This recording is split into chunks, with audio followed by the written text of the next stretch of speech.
اور ہم نے داؤد کو سلیمان عطا کیے، بہت خوب بندے تھے اور وہ خدا کی طرف رجوع کرنے والے تھے۔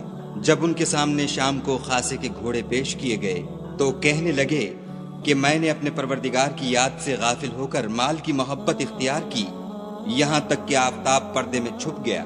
بولے کہ ان کو میرے پاس واپس لاؤ۔ پھر ان کی ٹانگوں اور گردنوں پر ہاتھ پھیرنے لگے، اور ہم نے سلیمان کی آزمائش کی اور ان کے تخت پر ایک دھڑ ڈال دیا۔ پھر انہوں نے خدا کی طرف رجوع کیا اور دعا کی کہ اے پروردگار مجھے مغفرت کر اور مجھ کو ایسی بادشاہی عطا کر کے میرے بعد کسی کو شایع نہ ہو، بے شک تو بڑا عطا فرمانے والا ہے۔